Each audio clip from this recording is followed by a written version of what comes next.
sim racing, my number one focus is always to dial my rig in as close to the real car as possible, because that's what I'm using this for primarily, is to train.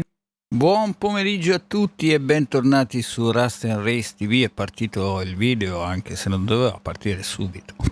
È partito in automatico. Il bello delle dirette, quando la diretta è veramente una diretta, ci stanno anche gli errori. E oggi, terza puntata di Driving Better School, andremo a vedere intanto la postazione di Daniel Morad, pilota canadese, pilota professionista.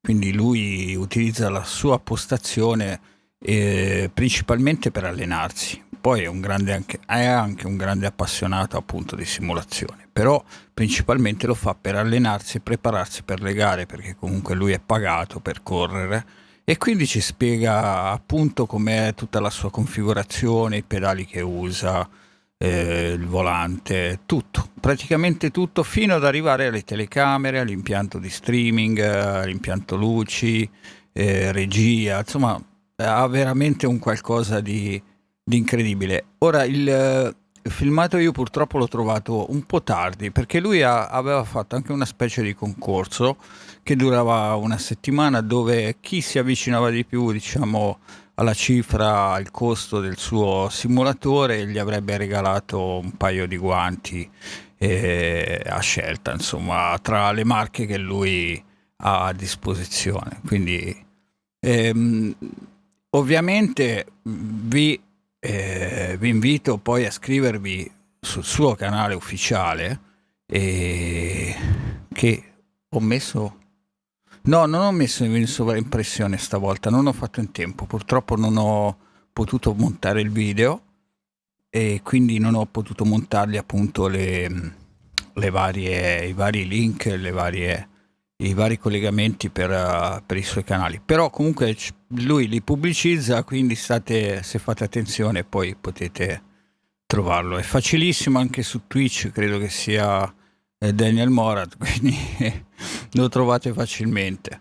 Va bene, ma partiamo col primo video, appunto per quanto riguarda il simulatore e la postazione di Daniel Morad.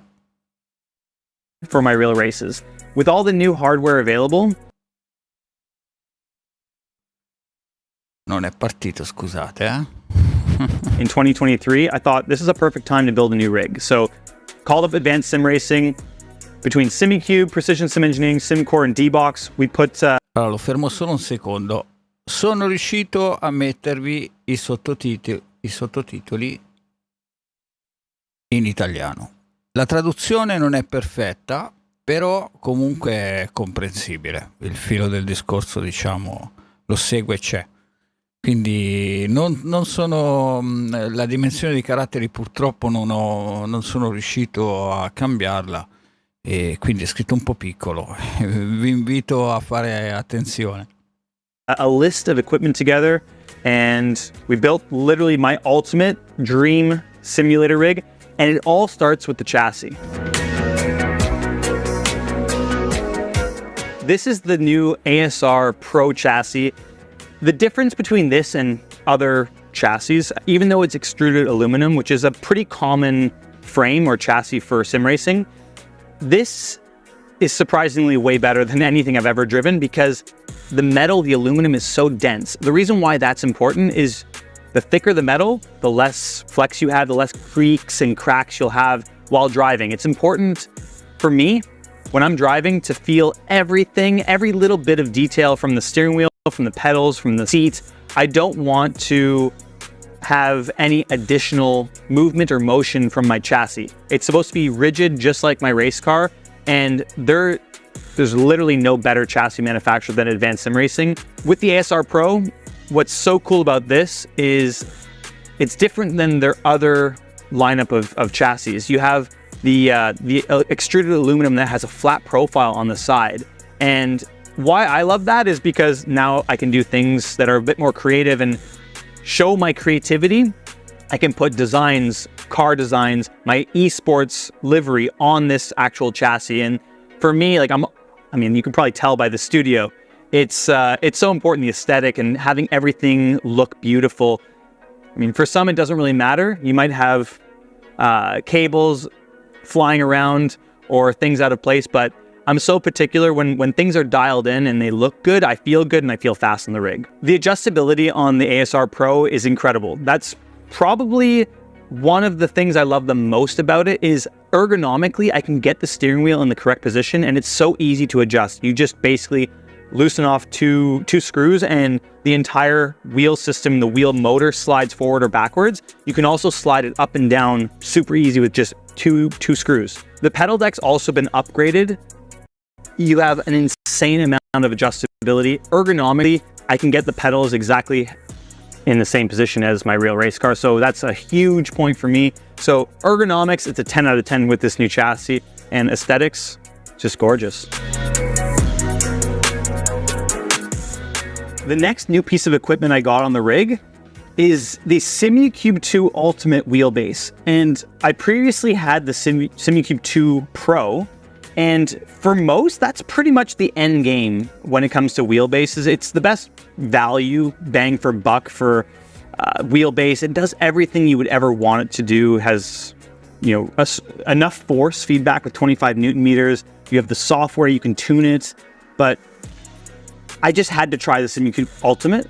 I mean, the Simucube 2 Ultimate is next level when it comes to smoothness, texture, detail, layering.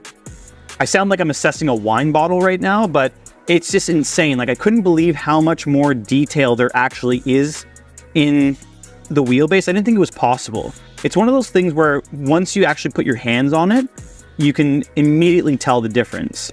So for me, I'm always trying to get the ultimate driving experience and connection one-to-one with my race car, and it says it right in the name. It's a Simucube 2 Ultimate. It's so good. And now whenever I have these big slides and counter steers, I always just yell out, Simucube Ultimate save.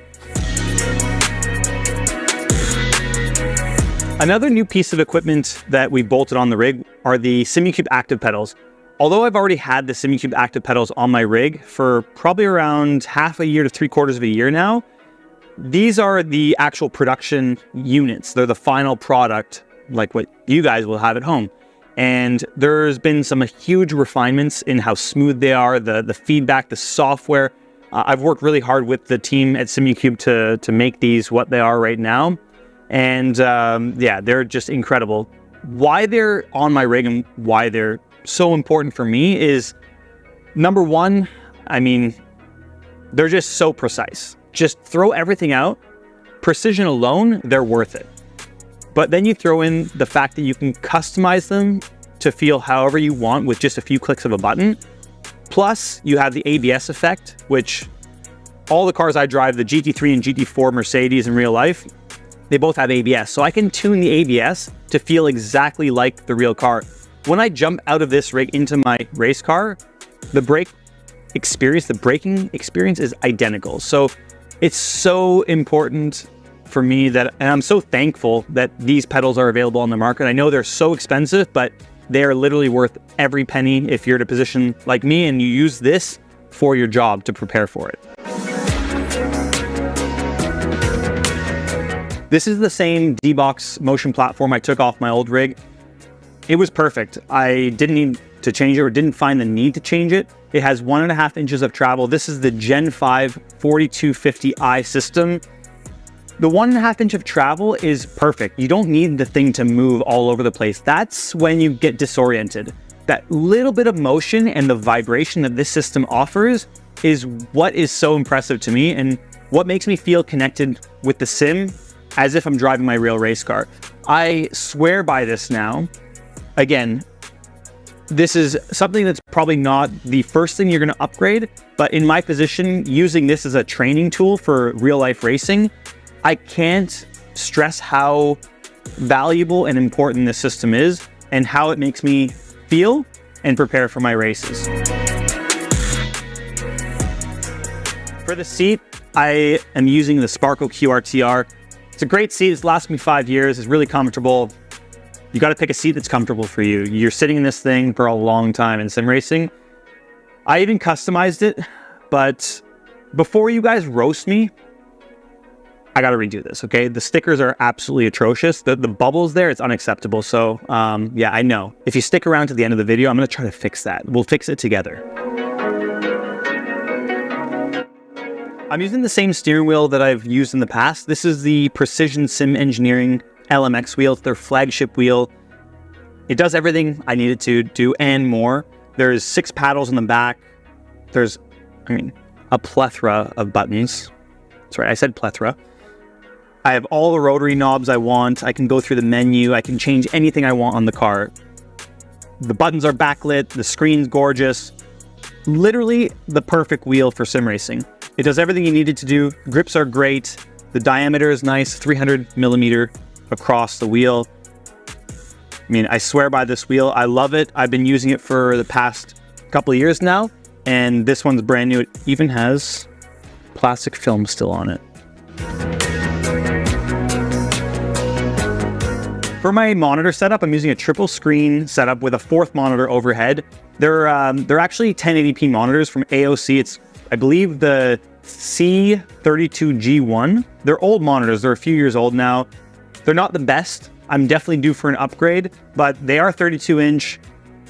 They have 144 hertz refresh rate, 1 millisecond response time. They're all right. I know I need to change them to basically balance it out with this beautiful setup with the rest of the stuff. But 1080 does the trick for me right now. It's fine, but to kind of blend the whole thing together, I'm using the Asus ROG bezel-free kit. That's kind of been a game changer for me. Getting rid of the bezels in between the triple screen setup's kind of cool. And I know these don't really fit 32-inch monitors. They're meant for 27-inch. I got creative. I put some double-sided tape on the back of them, stuck them to the screen. Do it at your own risk. I stuck mine to the screen. They seem to be fine. There's no residue if I pull them off. But it really does blend and make that experience a lot more seamless. So I really enjoy it. The 4th monitor overhead is nothing special. I guess it is, depending on your setup. You're probably going to judge me for saying that now. But it's a 34 inches, 75 hertz. It's a ultra wide, not a super ultra wide, but I just picked an ultra wide. It was cheap at the time, and it does the trick. I have all the information, my streaming information above, and everything I really need while I'm driving. I have 5 streaming cameras on this setup for when I live stream on Twitch. This is camera 1.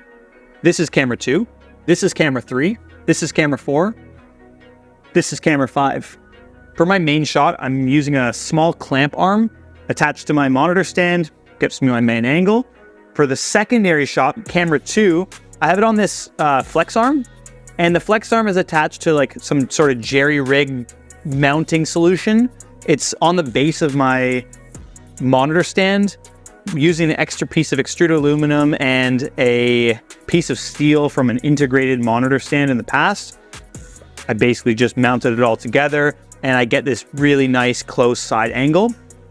For camera 3, for my overhead shot, this is the one I probably get the most questions about, how I actually have it mounted, because I don't have tripods. It's all attached to my actual monitor stand. I use extra pieces of extruded aluminum. I have an Elgato flex arm that basically has a ball joint, and I get the extra camera out here over my head. I try not to get my hair in the shot, but that's all freestanding and not in the way at all. The only thing that sucks is sometimes I get out of the ring and smash my head off of it, so that's not great. For my pedal cam, the 4th camera, again, I have it mounted to my monitor stand. Everything's pretty much contained to the monitor stand in terms of my mounting solutions. And for the final shot, it's on a slider, a motorized slider. That's in the back of my room over here. We're gonna move this light out of the way. Just over here, I have a long HDMI cable that runs around into my main PC, which that thing's unchanged. If you've seen my other setup video, you'll know that it's pretty much a beast already, so I didn't need to change this thing out. Going through all my accessories, I have a ton of them on the rig. Let's just go through them rapid fire style. Starting with the Precision Sim Engineering PSP, incredible button box, backlit, has basically preset automations. You can click buttons, the thing goes crazy. It does everything you need it to do. It's your sim racing companion by your side. It takes care of you. To control the stream, I'm using two Stream Decks. I have a Stream Deck XL and a Stream Deck Plus. One controls the audio and lights, and the other one controls all the animations, all the camera angles. I'm using SimCore accessories for my steering shaft and my pedal plates. Those are actually customized with a Moradness emblem on the brake. I also have a Wave XLR for the microphone, and for my headphones are Bose Sound Sport. I really love those Sound Sport headphones. They're discontinued, but the gel ear cap fits so nicely in my ear, especially with motion. I never find that my earbuds fall out of my ears. For my microphone, I'm using a Rode NTG5. It's a shotgun mic. I find it great because when I'm sim racing and with the motion, I don't actually have the microphone hitting me in the mouth every 2 seconds. So it's great, and it picks up the audio from a good distance away. Finally, for my lights, I'm using Elgato key lights. I use one as a main key light and one for illuminating the pedals. What really wraps this whole thing up, no pun intended, is the cable management job. I've been roasted for this in comments before. Somebody said that I definitely didn't do this. I didn't build this setup. You're right. I didn't build this setup. I could. Doesn't mean I can't do it. Cable management job is literally pristine. There's not a cable in sight, and that makes me feel so good inside. Now that we've made it to the end of the tour, I have a little contest for you guys. For those who have made it to this point, I want you to guess. If you were to look at this rig and just guess how much everything costs, including the cameras, the lights, the audio, the rig itself, the computer, everything included. Computer has a 4090 and a 13900K, so it's jacked up. Like, it's the maximum you can get. Guess how much this entire setup costs, and the person who's closest will win a free pair of Moradness gloves. I'm gonna actually just limit this contest for the first week. So after 7 days, I'll pick a winner. Whoever's closest is going to win a free pair of Moradness gloves of your choice. And that's it. If you want to see me drive the rig live, you can follow me on Twitch, twitch.tv/Daniel Morad. You can also like the video if you liked it, and subscribe to the channel, and I'll see you guys in the next one. All right, guys, it's time to fix this terrible sticker job on the seat.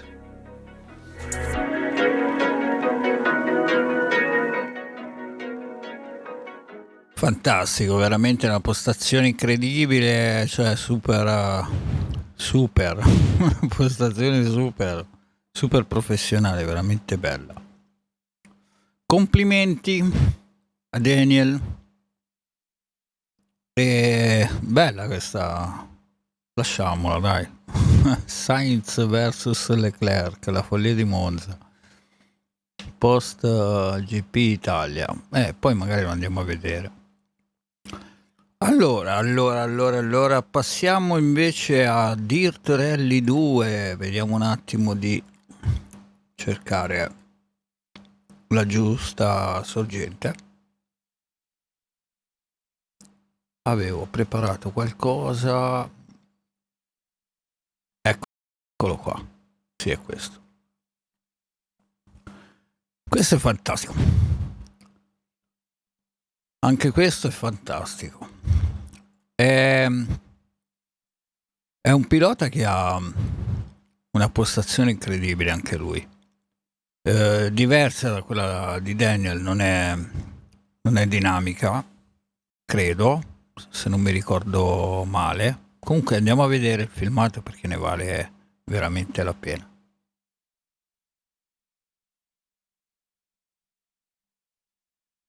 On 250, unseen hairpin left, into open hairpin right, uphill, 100, don't cut 5 right, into 4 left long, opens, slow 4 right of a crest bump, into unseen hairpin left, into hairpin right, opens 50, 4 right, very long, tightens don't cut, into 4 left, extra long, tightens 3,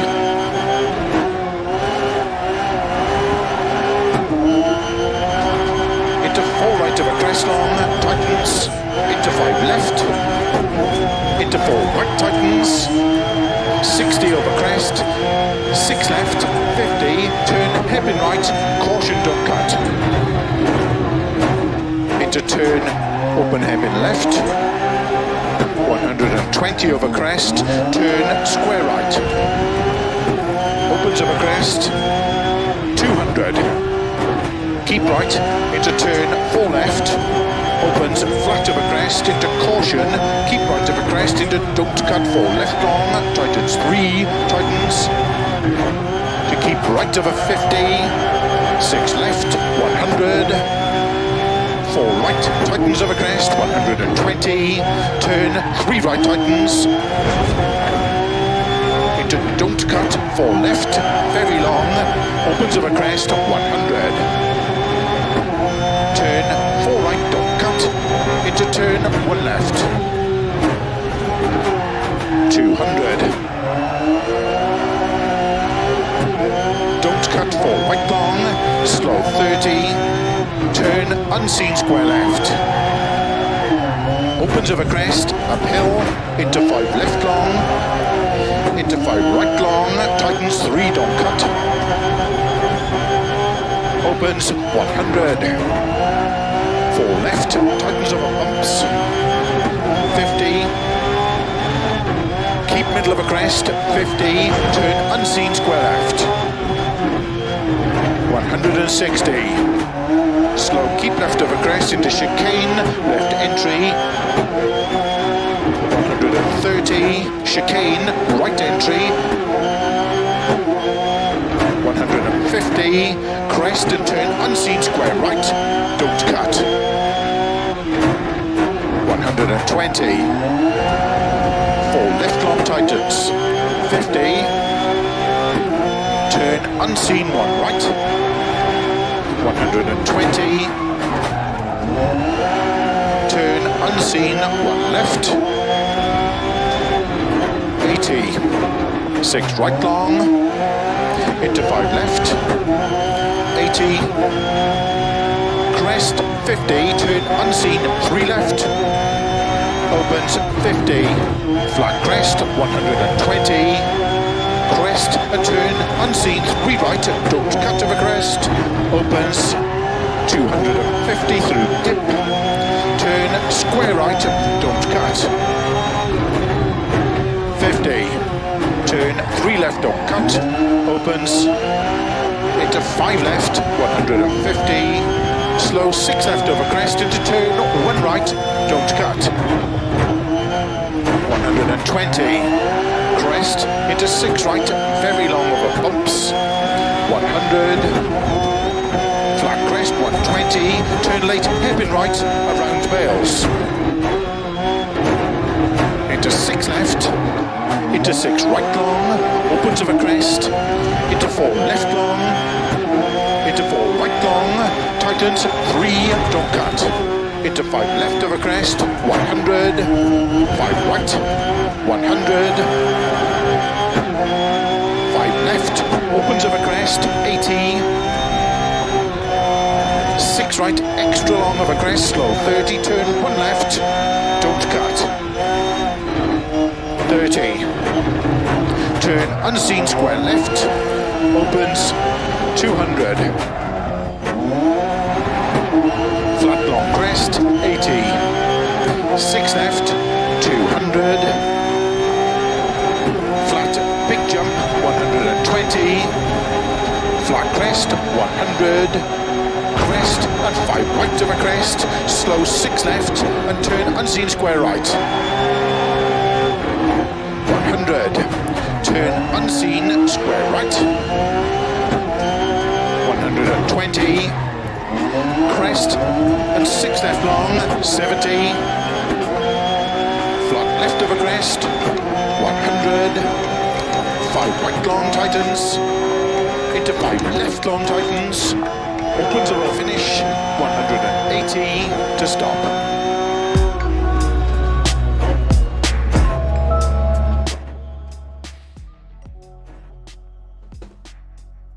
Beh, bellissima prova speciale, cioè complimenti, grande pilota, bravo. Allora, ecco qua tutti i crediti. Aspetta, vediamo se c'è Project Sim Racing. Benissimo, appena lo trovate iscrivetevi.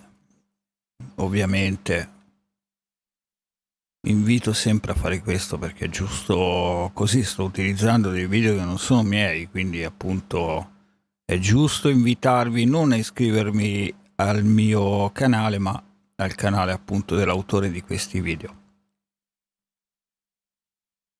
Beh, si meritano tanta stima.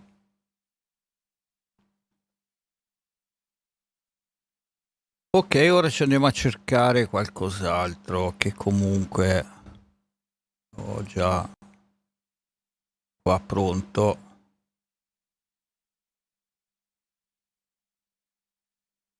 Allora, dov'è? Vediamo dov'è, dove lo trovo. Ci vuole un pochino a cercarlo.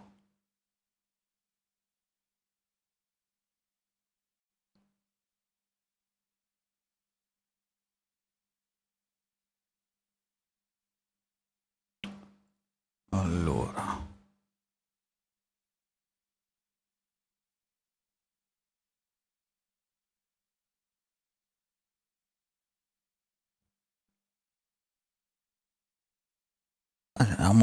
Ci andiamo a vedere un tutorial, vai.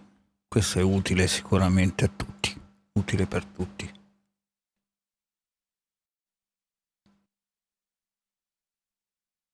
Stage quickly and without crashing, you must manage the attitude of the car at all times. In rallying, the racing line means the same as in any other form of motorsport. That is, to straighten the track as much as possible through corners. However, unlike some other forms of motorsport where drivers use every inch of the track to find the perfect racing line, rally drivers have only one shot at each corner, so they often leave a small margin for error. As a rally stage undulates through forests or curves around mountains, it is not always possible to see the racing line. Accurate pace notes are vital so that you know where to place the car on the road even if the section ahead is not immediately visible. You should also listen out for obstacles such as gate posts or piles of logs that may cause you to take a slightly different line through a corner than you otherwise would. When you're out on stage, make sure you listen to your co-driver and position your car appropriately for the road ahead. Always try and allow a small margin for error.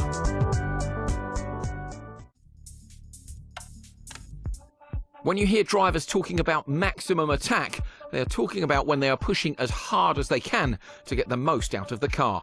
This often leads to some of the most spectacular moments in rallying as drivers set stage records or push too far and have an event-ending crash. Knowing when to push and when to be conservative are vital when competing in an event. If you're recovering from a mechanical issue and you're trying to make up time to the rest of the field, it may be a valid strategy to push harder as you have very little to lose. If you're in the top 3 and setting competitive stage times, it may be more sensible to take a conservative approach and avoid any big risks. In reality, drivers often take a measured approach, driving at 95% of their full potential so as not to make any big mistakes while still maintaining a competitive pace. In dirt rally, this measured approach is advisable as you get to grips with your car and how it responds to the stages and the conditions.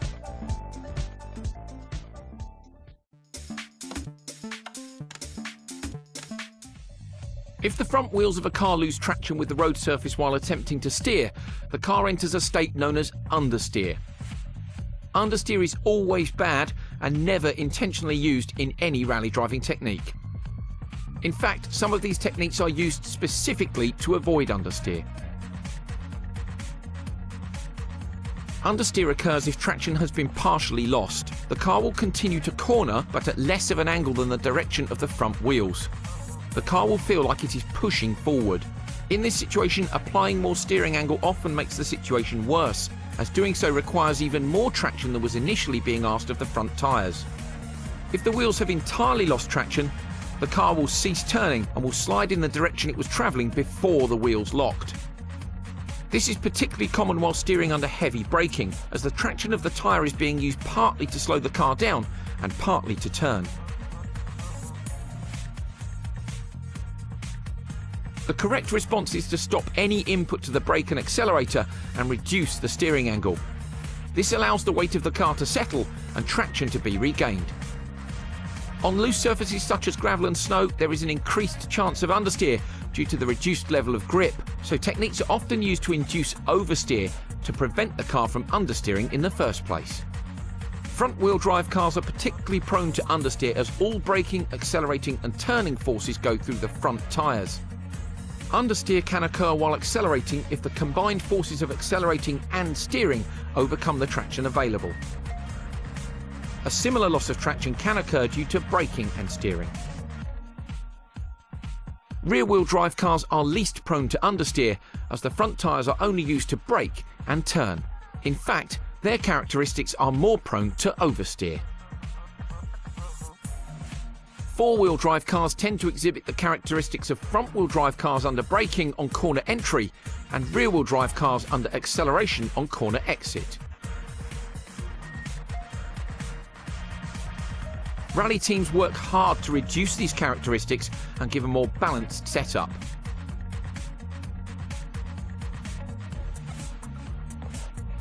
Remember, understeer is always bad. When rally driving, make sure you try and avoid it at all costs.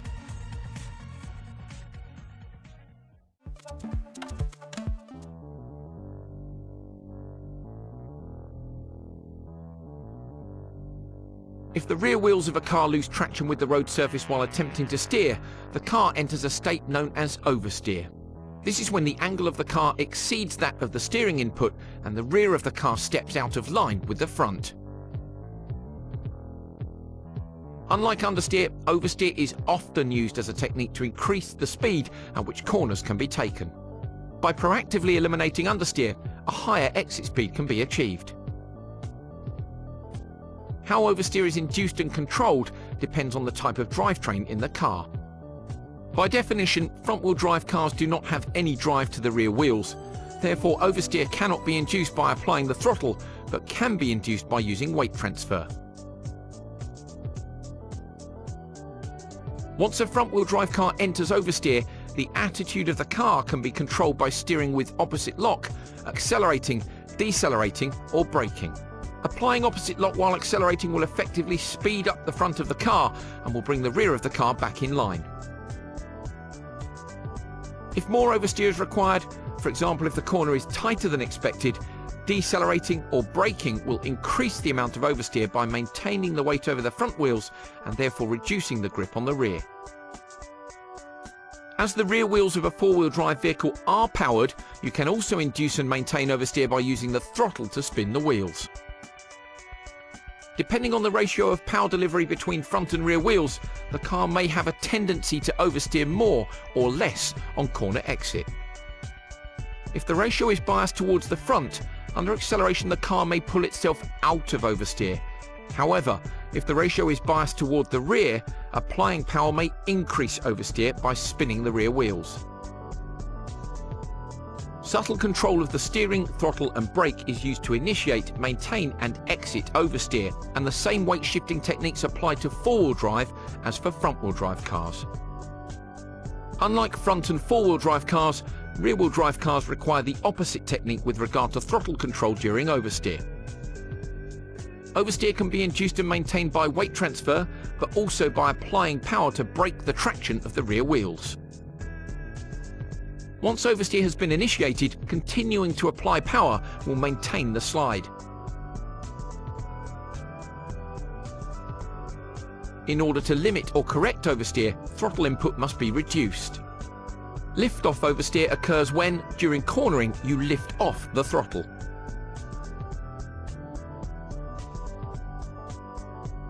Because the car is slowed by engine braking, there will be a certain amount of longitudinal weight transfer which will unload the rear tyres, causing them to partially lose traction with the road.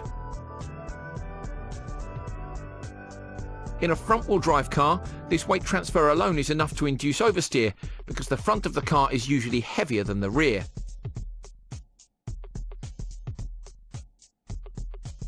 In four-wheel drive and rear-wheel drive cars, although the difference in the static weight between the front and rear may not be as great as a front-wheel drive car, the effect is amplified by engine braking also acting on the rear wheels as they are unloaded by the weight transferring forward. The key thing to remember is that oversteer is used as a technique to increase the speed at which corners can be taken.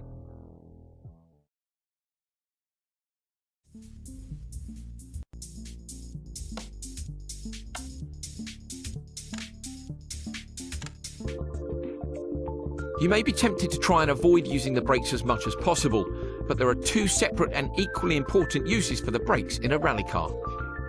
The most obvious use is to slow down to a speed at which the car can take the next corner without crashing. The second, less obvious reason is to manage weight transfer before, during, or even after cornering. Applying the brakes transfers more of the weight of the car over the front wheels, pressing the tyres against the road, giving them increased grip. The trade-off is that the rear tyres have less of the car's weight applied to them, resulting in less grip.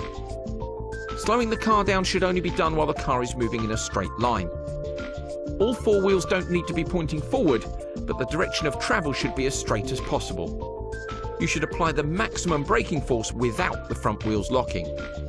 Depending on the corner you're approaching, you may need to partially lock the rear wheels to induce oversteer. Judging braking points correctly allows you to brake smoothly and continuously until the turn-in point, where you can release the brake and turn for the corner. Releasing the brake at the turn-in point means that the weight will have already been transferred to the front wheels when you turn, giving increased traction. You must always take the characteristics of the car and the road into account when braking. As well as the level of grip and characteristics of the road, many other factors can affect weight transfer. This can load or unload each tyre, affecting the amount of grip available and the distance required to slow down. Some examples are as follows. When travelling uphill, the effect of gravity working against the car results in shorter braking distances. The opposite is true when travelling downhill. When braking on a loose surface, reduced grip results in longer braking distances. The level of grip is often variable from corner to corner, so it is usually prudent to leave a margin for error. When braking on clean, dry tarmac, you will have shorter braking distances. As there is generally more grip, the car will tend to remain more stable than on loose surfaces. Conditions such as wet weather, mud on the road or ice will result in longer braking distances.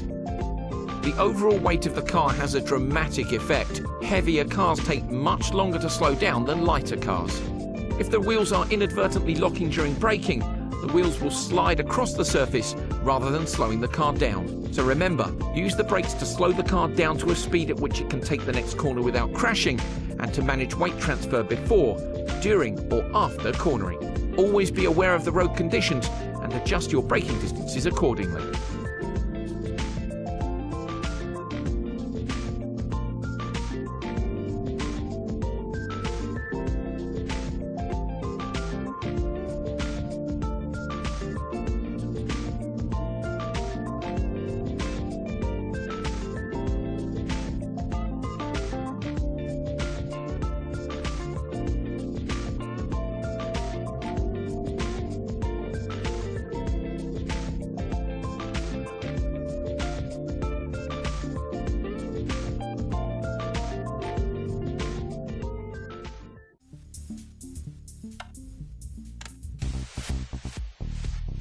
The term left foot braking is often misunderstood as simply using your left foot rather than your right foot to operate the brake pedal. While that fact is true, it only scratches the surface in explaining the technique. If braking, accelerating and steering are the tools used to manage weight transfer, left foot braking is the tool for fine adjustment. Using your left foot on the brake pedal and your right foot on the accelerator has a number of advantages. The amount of time taken between pressing the accelerator and brake pedals is significantly reduced compared to using your right foot only. This means that fractions of a second are saved every time you swap from accelerating to braking and back again. If you apply a small amount of brake force while accelerating, particularly in a front-wheel drive car, the load that the engine and drivetrain has to work against causes the differential to tighten.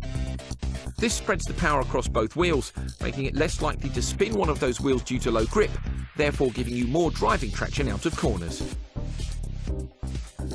Weight transfer can be fine-tuned mid-corner by adjusting the amount of brake force versus the amount of throttle applied. A little more brake input transfers weight forward, giving more traction on the front wheels to help the car turn in. A little more throttle corrects oversteer if the car is sliding too much. The car can be balanced at the edge of traction throughout a corner using this method. Brake balance adjustment can be used in conjunction with left foot braking to tune the balance between understeer and oversteer. Some of these principles still apply if you use your right foot on the brake, but clearly the speed at which you can move between pedals becomes a factor. Cars that require the clutch to be engaged in order to change gear usually prevent the use of left foot braking for slowing the car down from high speed. However, the technique can still be applied through a corner. Remember, left foot braking allows you to quickly switch between acceleration and braking and is a fantastic technique for fine-tuning the weight transfer of the car.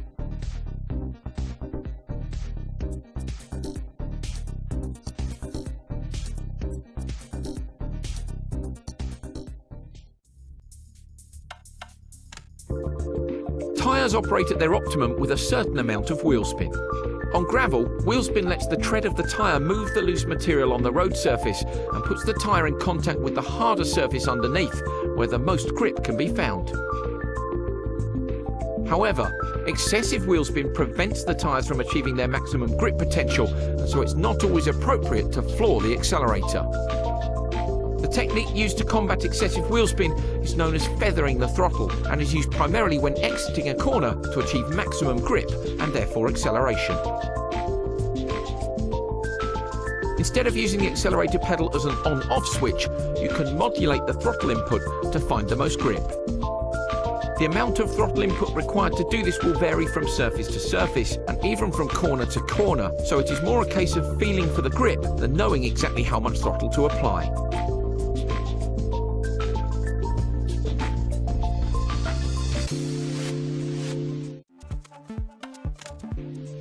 As with braking, the inclination of the road ahead has an impact on the speed at which a car can accelerate. When travelling uphill, the car has to pull its weight against gravity and will accelerate more slowly than on a flat surface. Travelling downhill will allow the car to accelerate more quickly. Perhaps less obvious is the effect of altitude on the car. At high altitude, such as the mountain ranges that rally stages and hill climbs often traverse, the car will have relatively less power than at lower altitude. Engines need air to burn fuel, and so if more air goes in, more fuel can go in and more power can be produced. As the air density reduces with altitude, power output also reduces. Bear this in mind when you are driving up Pikes Peak, as the change in altitude is one of the most dramatic in motorsport.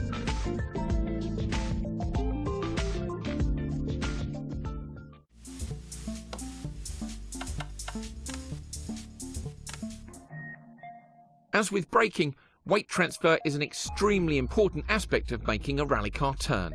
Simply turning the steering wheel does not guarantee that the car will move in the desired direction. As a driver, you must ensure that the weight is transferred to the correct place at the correct time. In general, the weight should be transferred to the outside front wheel relative to the direction of the corner. Braking places the weight of the car over the front wheels, but other factors should be considered, such as the current attitude of the car and the characteristics of the road. The current attitude of the car will vary depending on the section of road ahead. Two corners in the same direction will mean that the weight will already be in the correct place to take the second corner after the first. With two corners in opposite directions, you will have to make sure that the weight is transferred to the other front wheel after the first corner before the car will change direction for the second.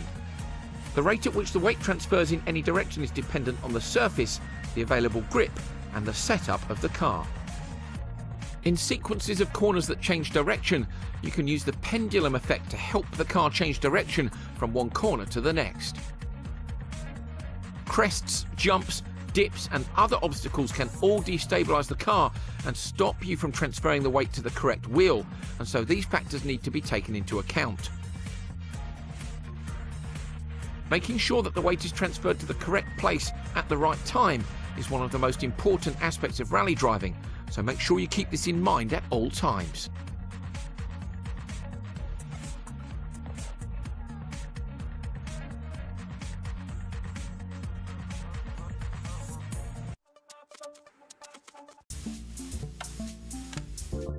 There is a common misconception that to drive a rally car quickly, you need to wrestle the steering wheel one way, then the other, as much as possible.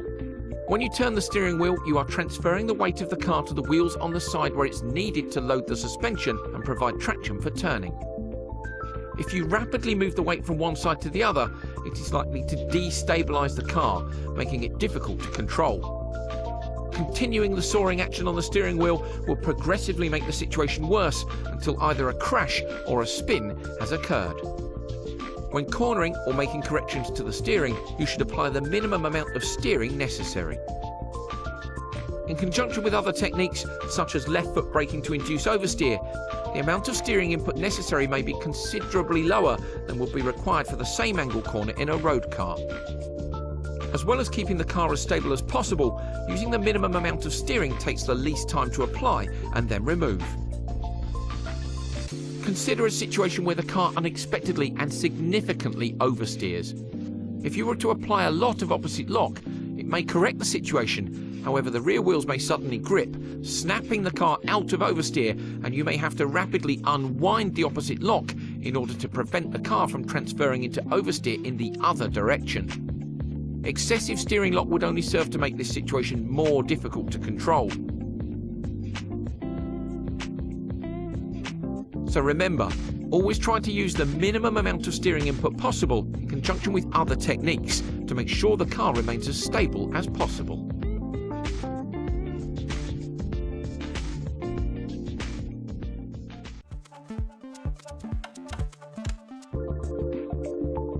The handbrake turn is used in rallying more than in any other form of motorsport. The aim of performing a handbrake turn is to get the car to dramatically oversteer at relatively low speed, which enables a tighter turn to be taken than using the steering axis of the wheels only. Weight shift is still required, and you must use the momentum of changing direction with the steering in conjunction with the handbrake to get the rear of the car to slide. The handbrake can also be used to induce oversteer in a more open corner if there is insufficient traction on the front wheels to get the car to turn in at the required point. Remember, handbrake turns are used to navigate very tight corners such as hairpins that would be difficult or slow to drive around normally. So listen out for these types of corners in the pace notes.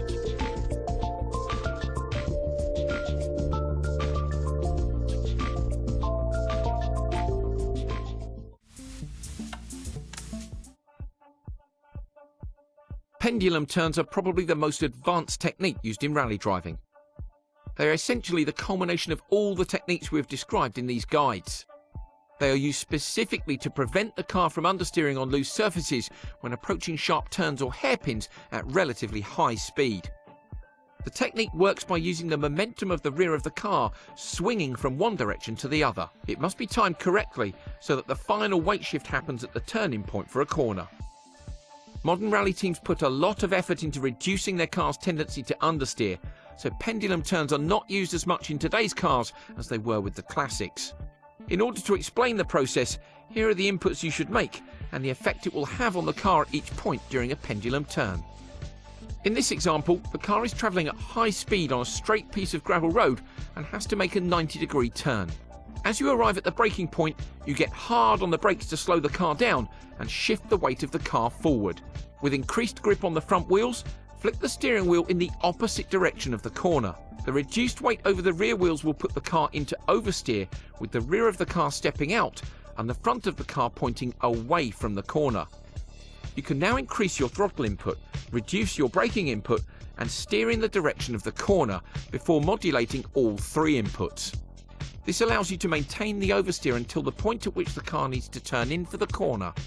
It's worth noting that the lateral grip of the tyre combined with some braking input causes the car to rapidly decelerate, as if braking hard in a straight line. Now release the brake pedal and feather the throttle. This will snap the car out of oversteer in the initial direction. The momentum of the weight shift of the rear of the car, coupled with the acceleration and steering input, will initiate oversteer in the direction of the corner. At the turning point, apply full throttle and move the steering wheel in the same direction as the rear of the car. This is the pendulum part. You want the car to oversteer in the direction of the corner to help eliminate understeer. Now feather the throttle as the car is switching from oversteer one way to the other. You must move the steering wheel in the same direction in order to catch the second slide. You will now have oversteer through the corner. Keep feathering the throttle and control the oversteer with opposite lock.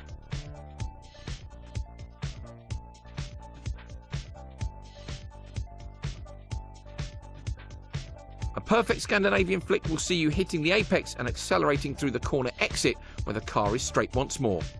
Remember, this is an advanced technique and practice makes perfect. The advantage is that by deliberately using the momentum of the rear of the car, you can actively prevent the car from understeering into a tight corner.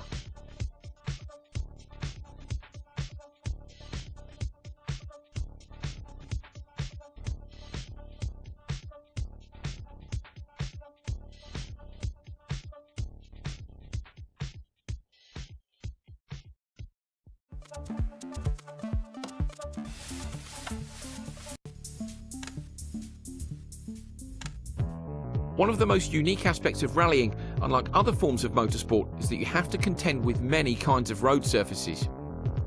With varying surface types and conditions come varying grip levels. Tarmac, concrete, gravel, dirt, ice and snow and their many variations are all surfaces you will have to get to grips with. While you will be given the most suitable tyres for the conditions in dirt rally, it is important to understand their characteristics.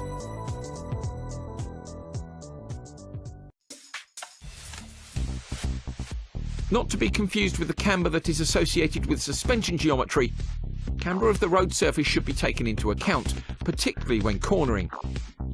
Positive camber, where the road is sloped towards the inside of the corner, can help the car maintain traction and higher cornering speeds can be achieved.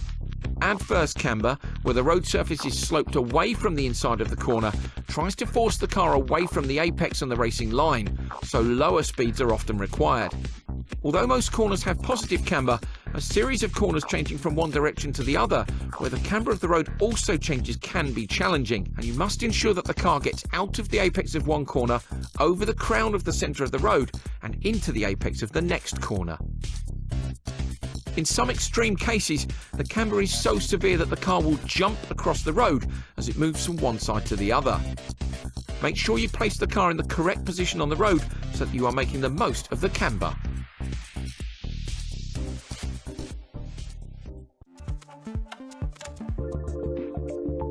Jumps are often the most spectacular part of any rally stage, but you must consider several factors when approaching them.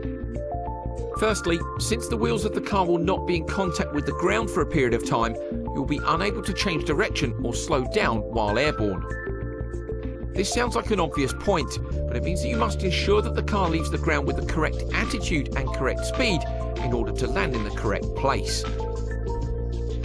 If the road is straight, then it might simply be a case of making sure the car leaves the road while also pointing straight. But if the jump happens to be in the middle of a corner, you will need to ensure that the trajectory of the car will land back on the road.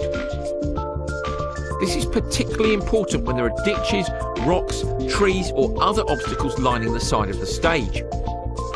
Weight transfer also plays an important role when approaching a jump.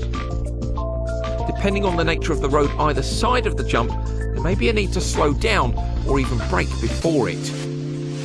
Imagine approaching a jump at high speed, which has a sharp corner immediately after it. You would need to brake before the jump to reduce the speed, which would transfer the weight of the car over the front wheels. In general, it is advisable not to have the car in this attitude as it leaves the ground over a jump, as it would be likely to nosedive and land hard on the front, which could result in damage to the sump, radiator or suspension. Instead, you should brake up to the lip of the jump, but stop braking just before you take off to move the weight back to the centre of the car. In some cars, especially front-wheel drive or other cars that are nose heavy, it may even be prudent to be accelerating as the car leaves the ground. Doing this will transfer the weight to the rear just before takeoff, which will further help prevent the car from nosediving. Remember, even though big jumps at high speeds can be spectacular, Taking them at the highest speed possible may not be the quickest way to tackle a jump. The longer a car is airborne, the more it slows down, so you should consider taking a jump at a slightly lower speed to get the wheels back on the ground as soon as possible. Although seemingly innocuous, crests can dramatically impact the stability of the car. Even if the car doesn't leave the ground as it would over a jump, a crest can often cause the car to go light and unload the suspension and tyres, resulting in reduced traction. This is particularly important if the crest is immediately before, during or after a corner, and this should be taken into account when approaching them. The other thing to consider is that depending on their size, they can prevent you from seeing the road ahead. Again, this is particularly important if the crest is immediately before a corner. Imagine approaching a crest which you cannot see over at high speed that is immediately before a slight corner. It is essential that you put the car in the correct place on the road and at the right attitude to take the corner, even though the corner cannot be seen until the last second.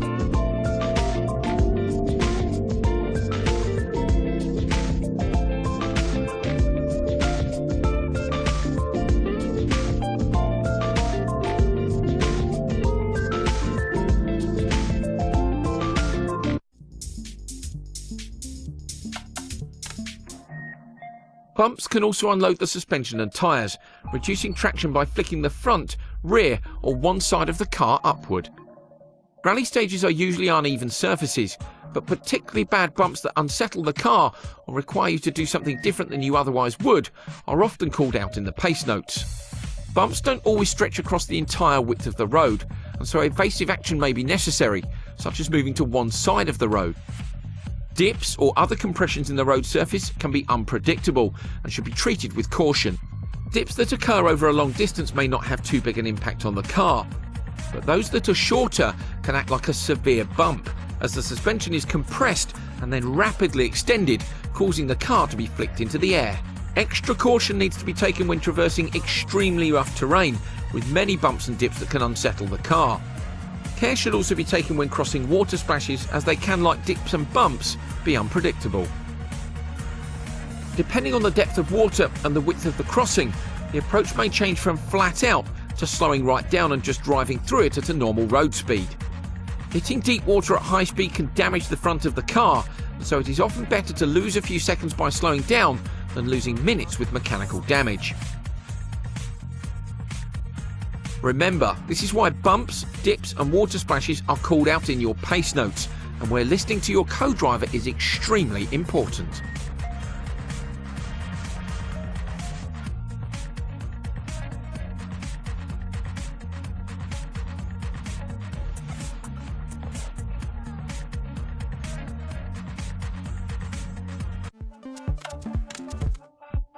There are many types of obstacles that may be encountered on a rally stage.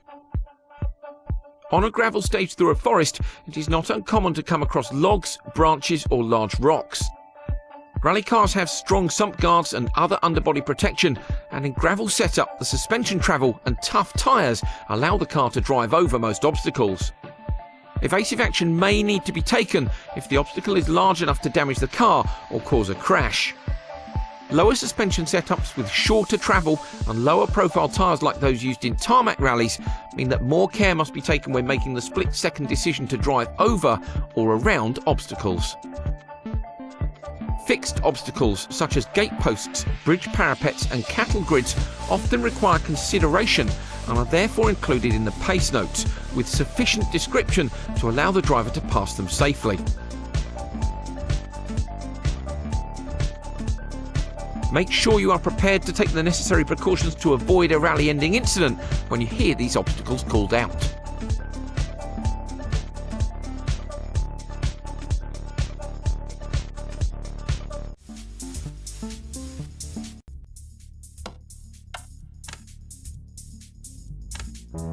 Unlike a race circuit where drivers learn every inch of the track, rally drivers tackle hundreds of kilometres of unique road during every rally.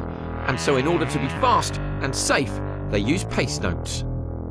Not all pace notes are the same. Which system is used and what features of the road are called out are down to driver preference and can vary greatly from one driver to the next. There are many variations of co-driver systems used, but in dirt rally we use 6-to-1, made famous by the legendary man himself, Colin McRae. In this system, 6 is the fastest, least severe corner, and 1 is a slow, almost 90-degree corner. We then have square, hairpin, and acute to describe even tighter corners. There is a general misconception that the number relates to the gear you should be in, but this isn't always the case. If you come out of a right 2 in second gear immediately into a left 6, you are unlikely to change straight into 6th gear. Distances are generally given in meters. For example, 60, 80 or 100, unless the corners are really close together, in which case and or into may be used.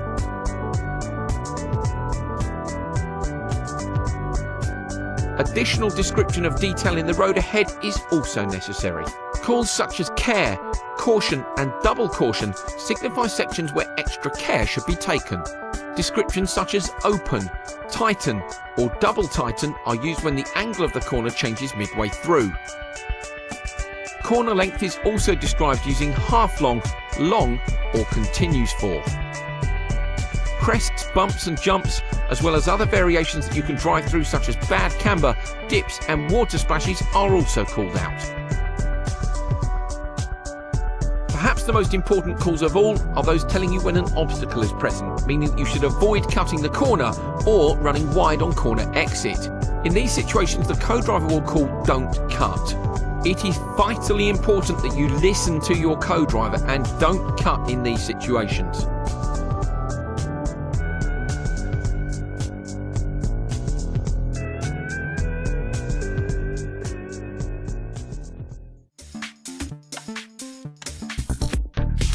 Another important aspect of pace notes is the timing. This is the point at which the co-driver delivers the note to you, relative to the position on the road. Again, this is down to preference, but it is common for the pace notes to be delivered 1 or 2 corners ahead of where the car is on the road. This allows you to build up a mental picture of the road ahead, so that you can put the car in the correct attitude at the correct time to achieve maximum speed. While some drivers prefer pace notes to be delivered later than others, it is critical that you are given each note before the point at which you would need to react to them. The most obvious example of that would be a braking point for a corner. If the pace note is given to you after the point at which you would need to brake, particularly for a corner that cannot be seen on approach, this is a late note. Many crashes in rallying have been caused by the co-driver not giving the driver the pace note in time. If you want to, you can adjust the co-driver call timing in the player preferences menu so that the calls are delivered with the timing that suits you.